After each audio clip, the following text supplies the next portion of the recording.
Thank you, ma'am. You can please go ahead.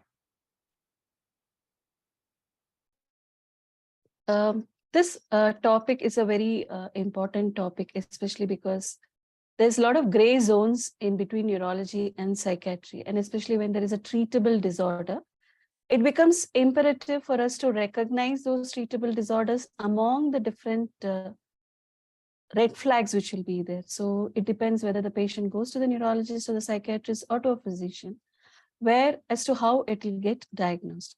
So in the next few minutes, I'll be basically talking about chronic neuroinfections, which will come up with only the psychiatric disturbances and how do we recognize them and what should be the way forward. So just to bring about these few case vignettes. So this is Adolf Hitler. So if you see these 5 faces, this is an example of encephalitis lethargica.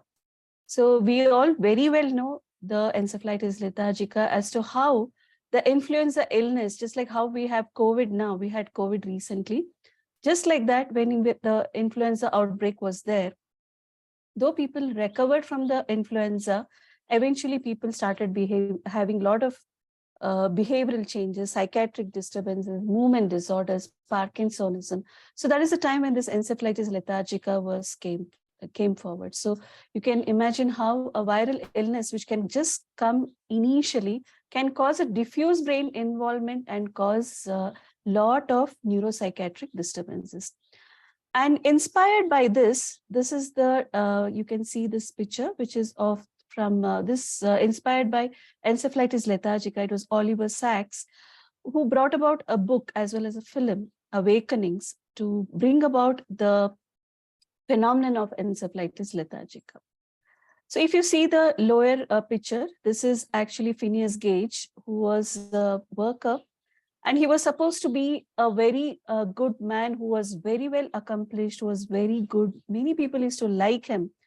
And he was very efficient, very well planned in all his activities, and how his personality changes after a traumatic injury to his frontal lobe. So what I want to emphasize is, just like that, infections can cause either a focal damage like this, or it can cause a diffuse damage. So depending on whether it is diffuse or focal, the different aspects of the brain is going to be affected in chronic neuroinfections. So today I'll be mainly talking about these chronic neuroinfections which can come up with neuropsychiatric disturbances. So if you actually look at the brain has a lot of functions. So the core brain, which is there, which we say, that is the hypothalamus, thalamus, the limbic system, and the brainstem. So these are very important in regulation of all our daily activities, how we speak, how we go about, how we breathe, how we talk, everything. And this is modulated by neocortex. So depending on where your infection starts, so these symptoms may also be affected. For example, in a patient, though I'm talking about chronic neuroinfections, most common infection where we have an anatomic substrate is the herpes encephalitis, where we know that it is the frontal lobe and the temporal lobe which is damaged. So that is the reason you have a lot of behavioral disturbances among all the viral encephalitis when the patient comes to our casualty, and we see that there are behavioral disturbances, visual hallucinations. We know that this could be a spectrum of viral and possibly herpes encephalitis. So that is because of the affection of the frontal and the mainly the temporal lobe, which causes all those hallucinations. Whereas we take a granulomatous lesion. So whether the granulomatous lesion is present in either of these lobar hemispheres, whether it is the frontal, parietal, temporal, or occipital, you can have manifestations. For example, in occipital lobe seizures, you can see that many of them have a lot of visual manifestations which can be there. Similarly, when it affects the temporal lobe, it can affect behavior, personality, memory. So depending on whether the infection is having a focal involvement or whether it is having a diffuse involvement, even those behavior, psychiatric, and neurological disturbances are going to be there. So if you take infections which come to the frontal lobe, mainly affecting the frontal lobe, we have to remember 2 types of people who are there in the frontal lobe. One is when there is a damage to the orbital and dorsolateral frontal region. So you have a person who is socially inappropriate behavior. He's having a disorganized behavior. He lacks ability to plan. He's frustrated, violent, rageful. So that is a pseudo-psychopath syndrome, which can come in an orbital and dorsolateral frontal region. But the same frontal lobe, when it is affecting the sagittal and the medial dorsal region, what happens is that they have a pseudo-depressed frontal lobe syndrome. That is, they have a lot of apathy. They have the lack of drive. They do not want to speak. No spontaneity is there. Akinetic mutism can develop. So you can see that there are two contrasting behaviors which can happen in a frontal lobe syndrome. Similarly, when you have the temporal lobe, depending on whether the limbic system is affected more or the hypothalamus is affected. So the limbic system, we know, affect the emotions, the memory. So the person will not be able to have a lot of memory disturbances. They can also have hallucinations. And even the delirium tremens, which we see following alcohol withdrawal, also originates from here. And lesions in the hypothalamic area, they can have rage. Parietal lobe, we know it is mainly for the spatial recognition. So spatial neglect can happen, apraxias can happen. So they may be seeing something distorted shape and sizes, and we may be thinking it is a visual hallucination. We may be thinking it is a delusion. So we should know that not every time what they are speaking is always a psychiatric, or whether it is always neurological, whether it is affecting which part and whether there is an organicity. That needs to be brought about, especially when we are trying to decipher whether it is auditory or visual hallucination or behavioral changes. So coming to the various chronic neuroinfections, the most common, actually, if you take among all the infections, the syphilis is the one which is a prototype where you can tell that it is a neuroinfection which causes a lot of behavioral and personality. So this is not so common now, but it used to be the most common chronic neuroinfection. So I thought you'll be able to understand it much better when I bring about the prototype of a chronic neuroinfection. So this is neurosyphilis is mainly caused by Treponema pallidum, which causes a lot of behavioral changes and personality changes. Apart from that, mainly what you have to remember is actually when this disease starts, it goes through stages. So you have a stage where the person has acquired the infection. So though the person has acquired the infection, person may remain asymptomatic, or he may have primary syphilis when they will develop chancre, especially in the genital areas or where the inoculation of the bacteria happens. Then comes a secondary syphilis where it is almost reversible, they say, where they develop rashes, especially in the skin and the sole and the hands. After that, the bacteria remains latent for a long period of time, and that may be just for a few years, 2 to 3 years, or may be as high as 25 to 30 years also. And then the patient develops something called as tertiary syphilis. So this tertiary syphilis mainly affects 3 parts of the body. One is the brain, the heart, and gummatous reactions on the skin. So coming to the brain, mainly it comes as 2 different manifestations. So they can either be general paresis of insane, where you have a lot of psychiatric disturbances. The other is a Tabes dorsalis, which they come as myeloneuropathy. So what would have happened is, so you do not have a clue. You do not know that 15, 10 years back, this patient had developed a chancre, this patient had developed rashes. That history will not at all come to know to make a diagnosis of syphilis. So basically, patient would come to you with a lot of behavioral changes, and the most common behavioral change would be the mood changes, mania, depression can be there. And nearly around 1/4 of them develop depression or psychosis. And most characteristic feature is the personality change, which happens, emotionally becoming labile, antisocial, lot of temper, delusions of grandeur. There are a lot of examples. Actually, nowadays, we do not see much of these. But if you look into the books, you come to know, even I had seen some 2 patients when I was a resident, where a lot of delusions of grandeur. There was one shopkeeper who used to think that he used to be very rich, and he would just go and try to buy cars, Mercedes. And though he wouldn't have the money, he would just write out the check and give it to the car place so that he will be able to buy. So that this is the type of delusions which will be there. So what do we do? The person comes to you, you will make a diagnosis of late onset psychosis. What is a clue you see to know whether this is a neurological or psychiatric? It becomes very difficult because you do not know the history, or you do not know the history of flashes, because definitely the patient wouldn't have come, no family members may be aware of this also. So one of the clue what is there is, please be aware of this Argyll-Robertson pupil. Though it is not present in 100% of the cases, if it is there, it is almost pathognomonic of neurosyphilis. So here you have a dissociation between light near dissociation. I have seen till now many patients of neurosyphilis, but I've seen in many patients of tabes dorsalis coming with these Argyll-Robertson pupil. Very classically, if you pick up this, you know that it is a syphilis and you will be able to make a diagnosis. Of course, sometimes it becomes a little difficult. So what is the other clue which will be there for a psychiatrist or a neurologist to know? Because most of the other disorders also may come with all these neuropsychiatric symptoms. So as I said, one would be the Argyll-Robertson pupil. The other would be subtle signs will be there, that there will be some little degree of cognitive impairment. Also, it won't be a pure psychiatric disturbances. There will be little bit of cognitive impairment. Pyramidal signs can be there, or pyramidal signs need not be there, but your planta can be extensor. If nothing is there, you would have got a CT scan done for this patient. You will see that there is a disproportionate dilatation of ventricles. This gives you a clue, because neurosyphilis is one of a chronic neuroinfection. So it definitely causes a lot of changes between the cortical and subcortical, and you will have subcortical damage a little bit more in neurosyphilis.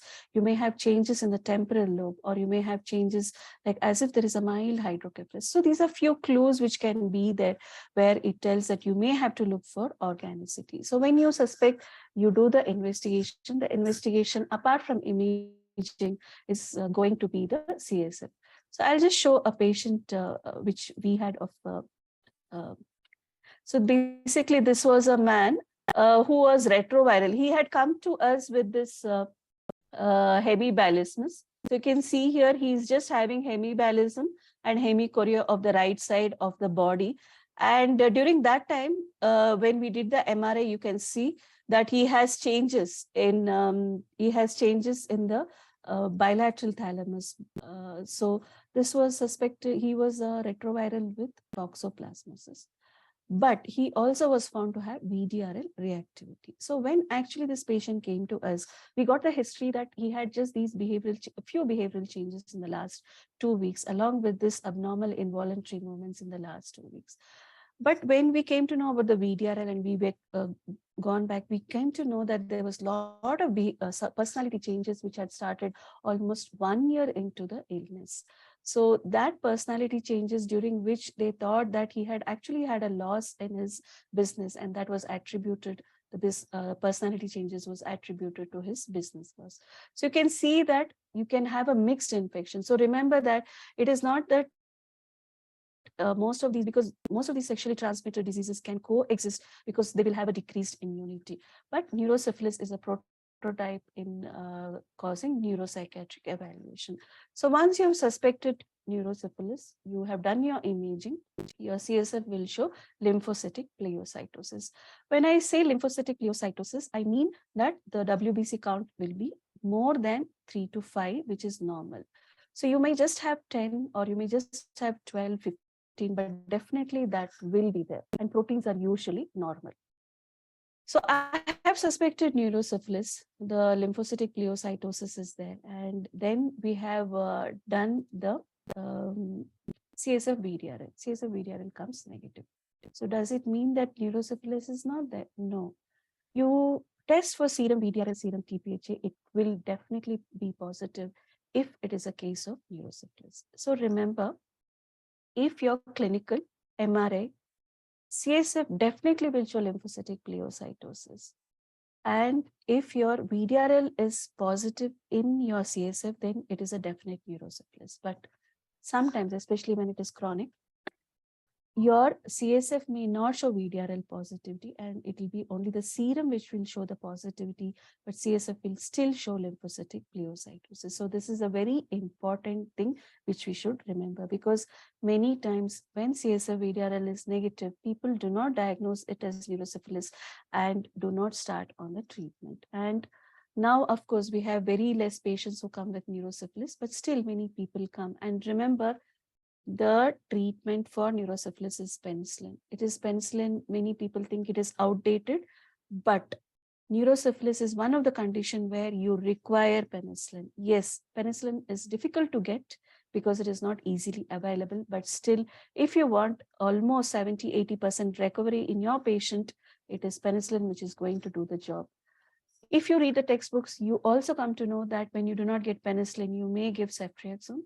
But ceftriaxone does not cause complete recovery, does not cause complete improvement in VDRL. They can again have a relapse.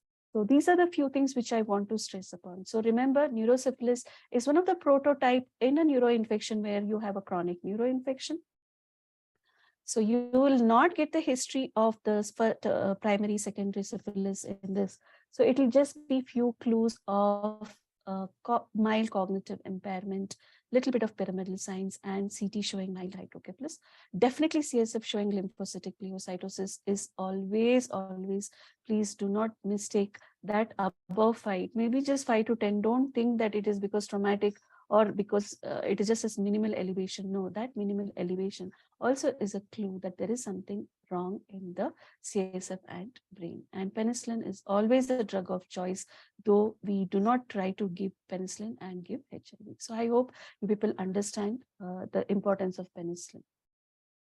So coming to the next chronic neuroinfection, that is HIV. So this is also one of the, just like syphilis, this is also called as a great imitator. Please remember that whenever you have diagnosed a patient with retroviral, there is a lot of stigma associated with just being diagnosed as a retroviral state. So you will see most of the people getting either a lot of depression, or they may start having a lot of mood disturbances. So you should always remember, so this can be just a reactive phenomenon, or it can be part of the retroviral state itself. So what I want to emphasize on HIV infection and neuropsychiatric manifestations is, it is not just being affected with HIV. HIV virus itself causes a lot of neuropsychiatric symptoms. What happens is, when you diagnose a person with HIV, we do a CD4 count and try to see what is the immunity. I have seen a myth among most of the residents that if the CD4 count is very good, above 500, 600, okay, this patient is having HIV, so this may be a reactive depression, this may be a reactive behavioral mood disturbances. No, the HIV infection itself can be the cause of neuropsychiatric disturbances. It is not that every time your CD4 count has to be low to cause neuropsychiatric manifestations. If your CD4 is low, that person is predisposed to opportunistic infection. That person is predisposed to malignancy. Okay, so only when the CD4 is low, you know that you need to chase whether the person has opportunistic infections. But if the person has any of the neuropsychiatric disturbances, it can be even with the high CD4 because of the HIV virus itself. So do not neglect those symptoms. That is what I would want to tell. And apart from that, please remember, the antiretroviral therapy actually is revolutionized. Just like how penicillin has revolutionized the treatment for syphilis, the antiretroviral therapy has made HIV patients almost becoming completely normal. There was a time when the moment you are diagnosed with HIV, most of them would think that there is no more path, that we will not be alive, and many of them would also have suicide because they thought it is not a treatable disorder. But now it is not so.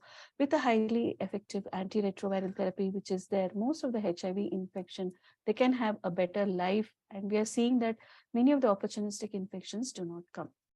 But if a patient with retroviral has come to you, has a good CD4, you diagnose the patient to have some psychosis or diagnose the patient to have some depression, and you start some antidepressants, please remember there's a lot of drug interactions between the antiretroviral therapy and the medications what you give for your antidepressants or the antipsychotics. Please remember that. and try to adjust the medication. Don't just give the medication, because when you give that, you may be causing something else, iatrogenic complication. So this is what I would want to tell in a person with retroviral state. So always when a person has come to you, please look into all these factors. And you remember that if a person has come to you, he's been diagnosed as retroviral, his CD4 is high, what I see is some reluctance is there in taking retroviral therapy just because of the high CD4. No, even if there is a high CD4, they need to be on antiretroviral therapy. Only that when there is a low CD4, they may have to be on a higher, what you say as, there is something called as a CP index, where we try to monitor where how much effective they are in being entering into the CNS. So your ART is just going to be different ART if they have manifestations. But with good CD4 count and a retroviral patient having little bit of depression does not mean he does not require ART. ART is definitely required, and he also has to be started on medications for either the depression or the psychosis. So the psychiatric symptoms which can come in a HIV patient would be delirium, dementia. So depression can come as low as 27. There are few studies which go as high as 83%. So as I said, it can be a reactive because of the stigma, or it can be because a part of the illness itself. Apart from the delirium, please remember, delirium is one of the conditions. Most of the time we think the delirium happens only when the patient is admitted in ICU, or patient is having some systemic illness or neuroinfection. It need not be that. This can be a prodrome of HIV associated dementia also. So HIV associated dementia causes lot of circuit damage, especially affecting the frontal lobe, and they can have all these delirium. And apart from that, they also can have impairment in psychomotor speed, execution, verbal memory, and lot of behavioral manifestations. They can also have mania, and I'll talk about mania again in the next few slides. One of the other thing is the substance abuse is slightly higher in patients with HIV.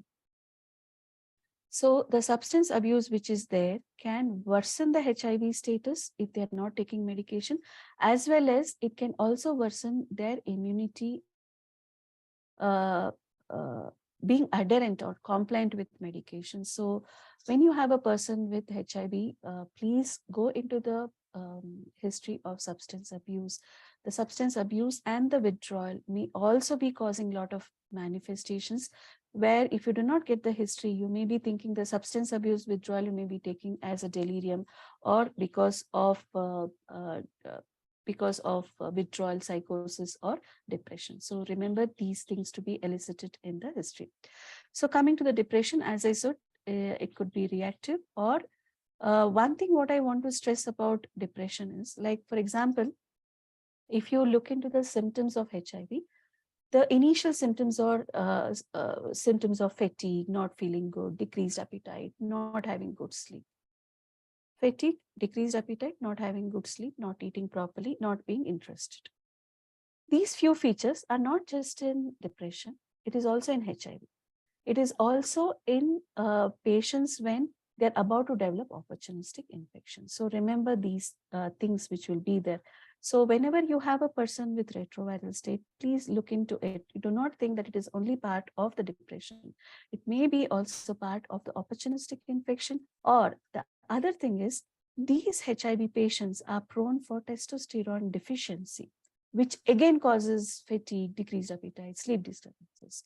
So we need to address the testosterone deficiency also in a HIV patient, because that can cause a lot of these changes. So whenever you have a person, you know it's a retroviral, you've diagnosed depression, do not stop at that level. Please see whether they have any opportunistic infection, which may be confounding along with your depression as well as a testosterone deficiency. So these three things can coexist, or few of them may be there. Please look into this. So the others common behavioral disturbances would be delirium, and you have both hypoactive and hyperactive delirium, which can be there. And remember, whenever you have a patient with delirium, just like in a non-HIV patient, it could be because of metabolic, infective, hematological, as well as it also can be because of as part of the systemic infection or illness or a cognitive impairment. One of the things what I would want to stress here is, especially when the person has come to you with delirium, you would start them on atypical antipsychotics in the chronic for the maintenance period. In the acute period, you have three options: haloperidol, chlorpromazine, and lorazepam. It depends on what. Many times I find that I am comfortable with lorazepam. I do not want to have the extrapyramidal symptom. I do not want to have the NMS of haloperidol, so I'll give lorazepam. That spectrum of doctors are also there. And there is one more spectrum where I want a faster action, so I'll give haloperidol. I don't mind the EPS and the NMS. But please remember, there are two side effects with both of these medications. So when you have a patient with delirium, you can either give haloperidol or lorazepam. But lorazepam, it acts faster. It makes a person better fast, but it causes a lot of confusion over sedation, and it misses out the eventuality, and it is not good in the long period.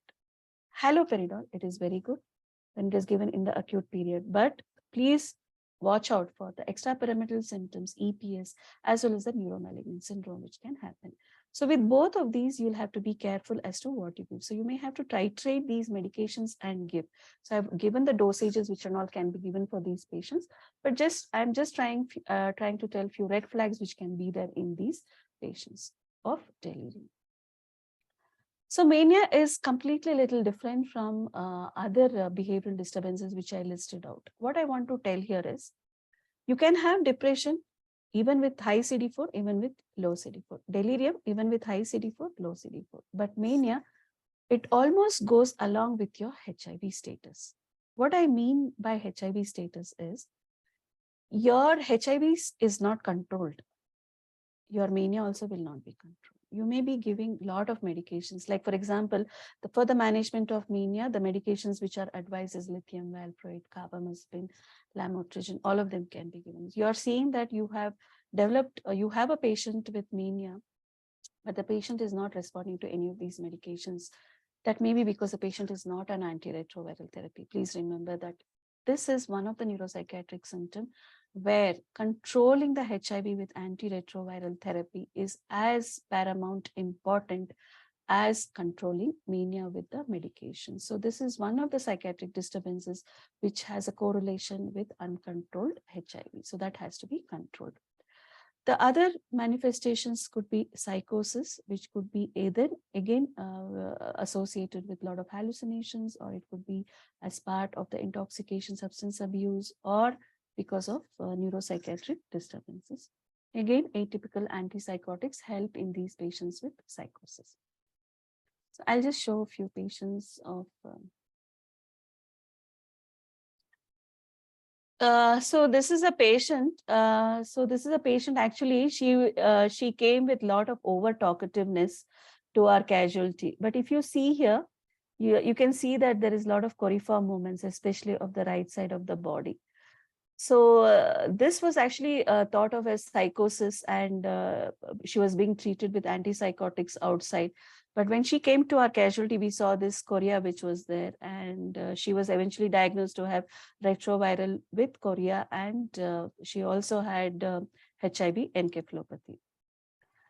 Coming to this patient, actually, she was a nurse who suddenly they found in the last 6 months that she had become withdrawn.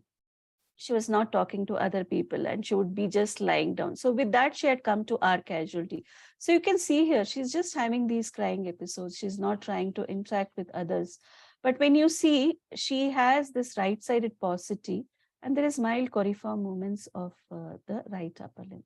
And this is her MRI of the second patient. You can see that she has hot cross bun sign, and you have changes, especially the cerebellar atrophy. So this was a case of PML where they had come with this right-sided weakness with mild chorea, but on a background of depression for the last 6 months. So she was actually, because she was a nurse, she was taking the medication by herself. She had not disclosed her illness to her relatives. And eventually, after she had come here and we had seen this MRI, we had got a retroviral state and it had come positive. So you can see that either it can come along with the illness or it can precede the retroviral state. So we should be aware of that. So finally, what I would like to tell in a patient with retroviral state is, please do not think that patient has come to you. Do not just give symptomatic therapy with either the antidepressants or the antipsychotics. Control of HIV infection is also important, and nowadays antiretroviral therapy is very, very important. If the CD4 is low, always rule out opportunistic infections. Apart from that, there are a lot of drug interactions which can happen with with the medications which you give for either the behavioral changes as well as the antiretroviral therapy, especially zidovudine. As soon as you start, a lot of people develop a lot of depression, and it can be even drug-induced depression with zidovudine. So you should remember that. And then you have the efavirenz, especially causes a lot of agitation, restlessness, sleep disturbances, insomnia, sometimes becoming very high temper. So all that can happen with efavirenz. So we should remember that. And also the hepatorenal dysfunction interactions can be there with all these medications. And do not stop at just thinking about CD4 and opportunistic illness. They can have a lot of endocrine abnormalities, which I stressed about previously. Please look for all this in a retroviral patient. So I've covered the main illnesses, chronic neuroinfections, which cause neuropsychiatric disturbances in a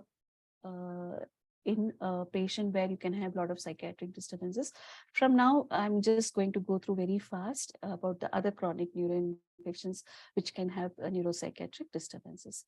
So pandas, though it is in a child, you see it is, so if you see this slide, you can see that neurological symptoms, psychiatric symptoms, both of them can be either 40, 60%. That means one of them can be 40%, one of them can be 60%, but both of them usually will be there.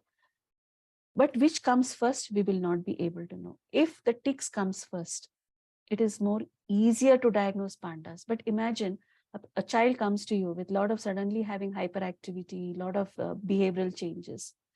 And then you would have started the patient on medication, and then the patient develops this chorea and tics, and you will think it is a drug-induced tics or chorea. So that is a problem with pandas, because the streptococcal infection which would have happened in a patient of pandas would have happened many years before, or even few months before. So it becomes a little difficult in diagnosing pandas.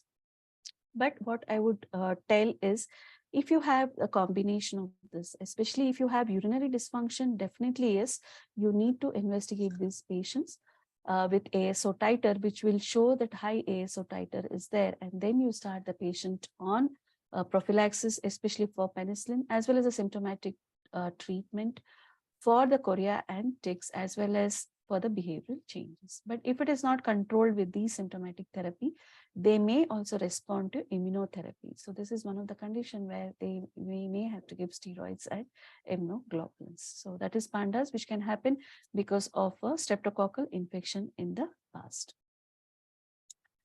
Neurocysticercosis, I'm not going into the life cycle of neurocysticercosis. You can, you know that this is one of the most common cause of focal epilepsy in a patient, especially when they come with focal epilepsy. And this is because of eating pork tapeworm, or because of bad hygiene when your these oncospheres go through the intestinal wall and have a hematogenous dissemination, and the eggs can be there anywhere in the body.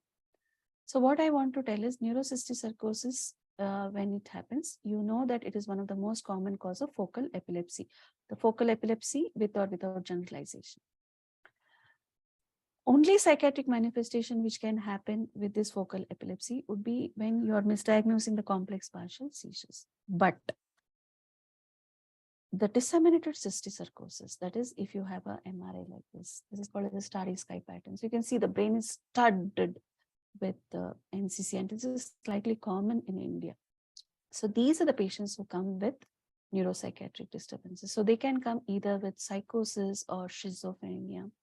They also can have a lot of depression or cognitive impairment. They'll usually have mild cognitive impairment also.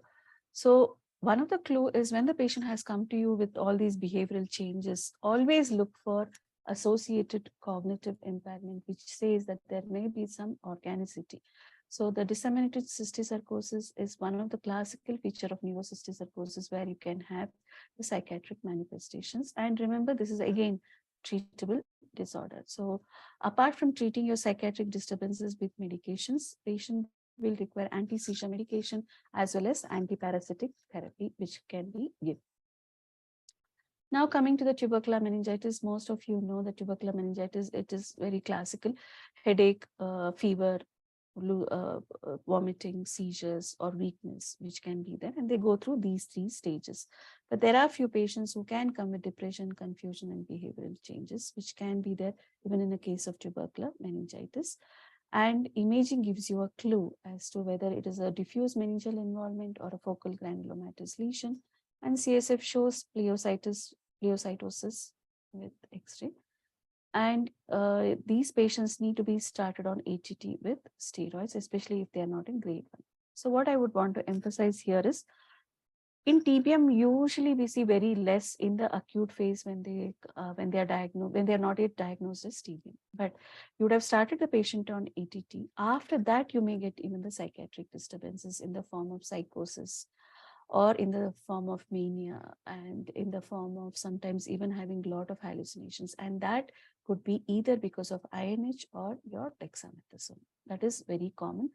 Sometimes they also can develop, if you have not given the correct ATT, they will have hyponatremia, and that hyponatremia can cause symptoms of delirium, can cause symptoms of behavioral changes. So these are the psychiatric disturbances which can be there in a case of tubercular meningitis. So if you could give a good ATT and steroid, so does not mean like you've started ATT and steroid, patients start developing behavioral changes. So what is your first, this one? Oh, madam said that these can cause psychosis, this can cause behavioral changes. So let me stop the ATT and steroid. Please never do that. The behavioral changes which happens after you have started the ATT and steroid is a very transient phenomenon which goes away. So you need to just have a symptomatic therapy of these changes, but continue the ATT and the steroid. Otherwise, the patient is going to progress in tubercular meningitis, and you are going to have disability which is going to set in, which is not going to be treatable. So do not stop the ATT and the steroid once you come to know that this patient has developed some psychiatric disturbances.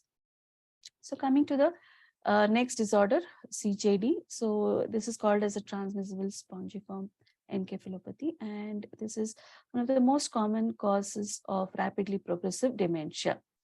So this is one of the lady, you can see she has this ataxia which is there. So she just came with only the neurological disturbances. So ataxia was there. She was also having depression when it was started.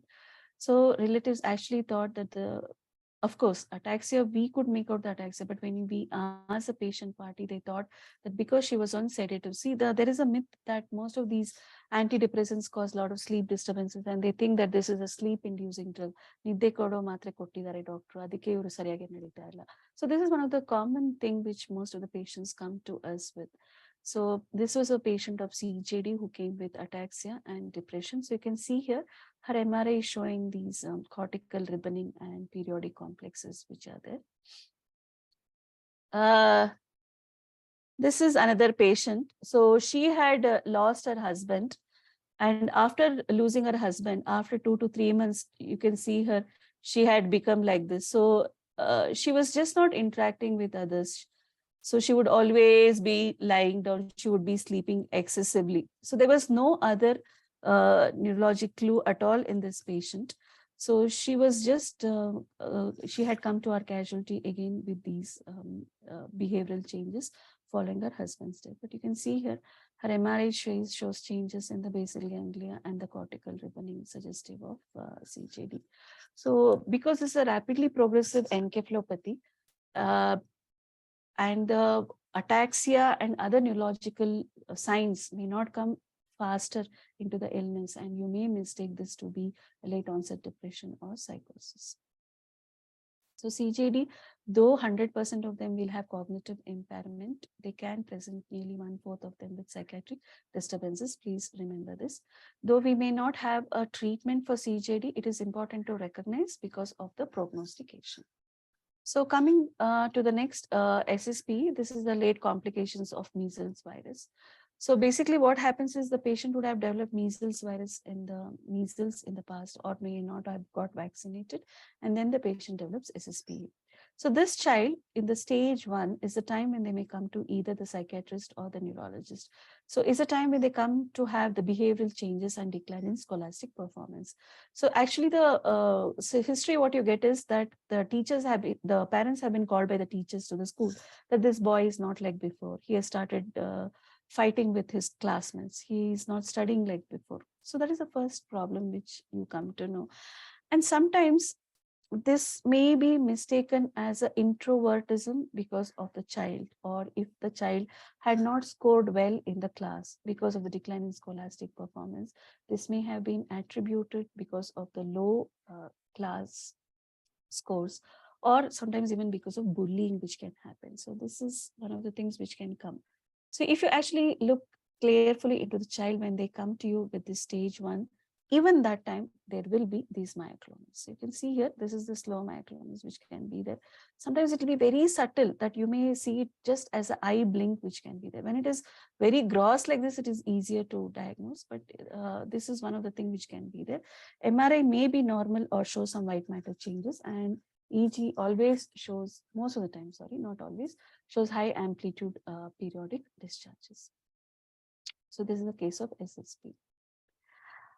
We do not have these Lyme's disease, but this is very, very important. So I thought many places in India, now we are diagnosing Lyme's disease and it is not being diagnosed.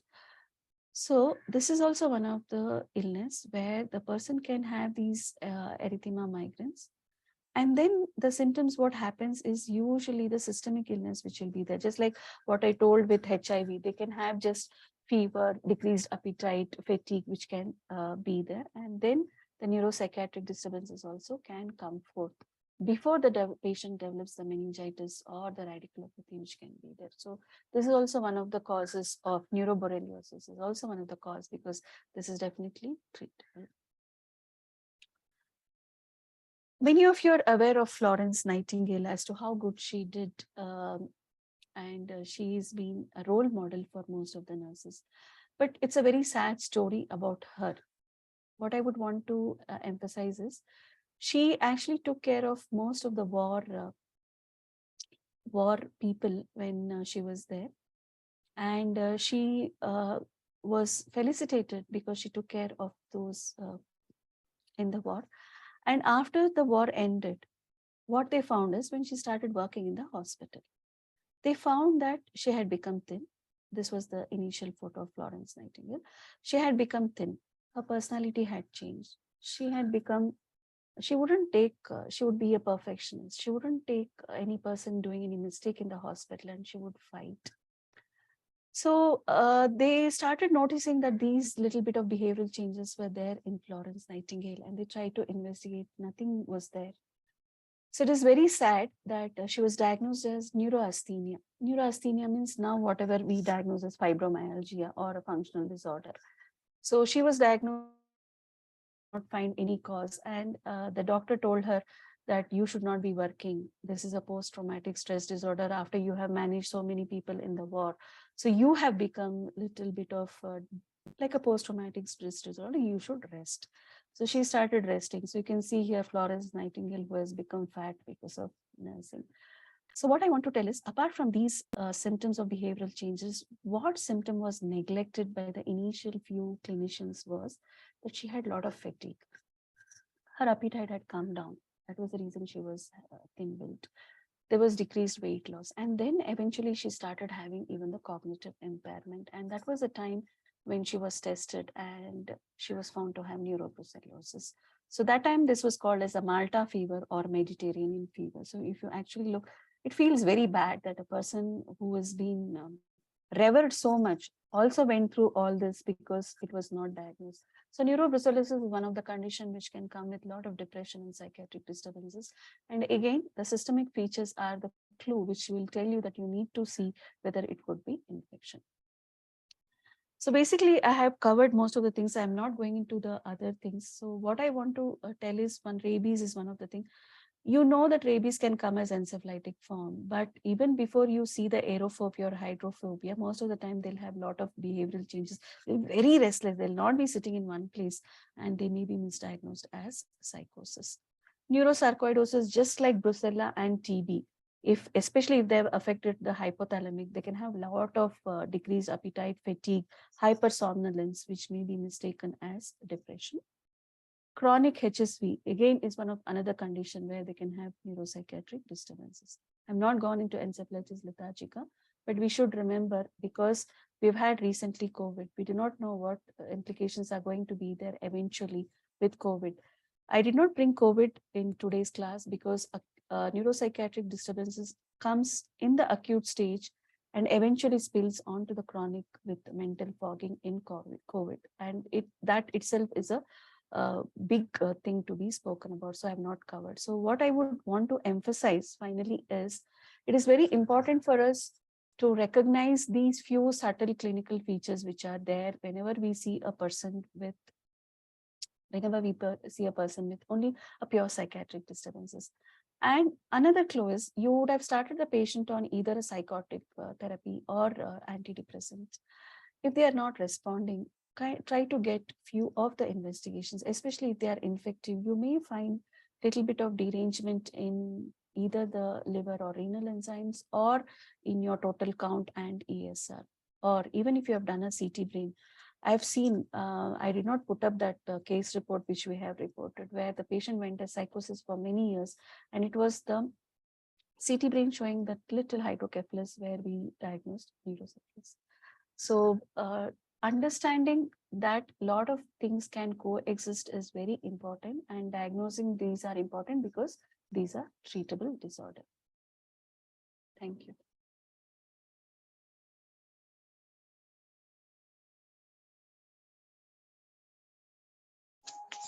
Thank you very much, madam. Any doubts or questions, you can please address Dr. Netra, madam. You can please unmute and you can address.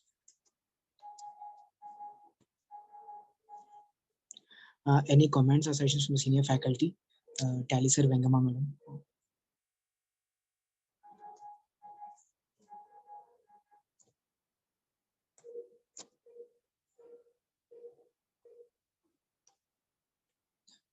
Any specific questions, you can please chat and type in chat box also.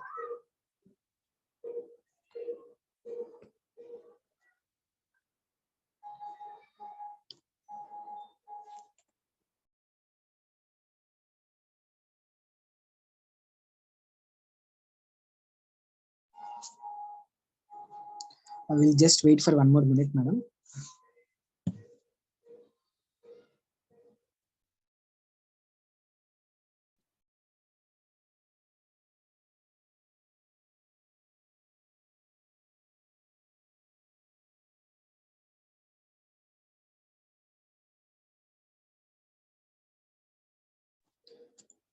Guru, there are no other questions. I think we can end the session, Guru.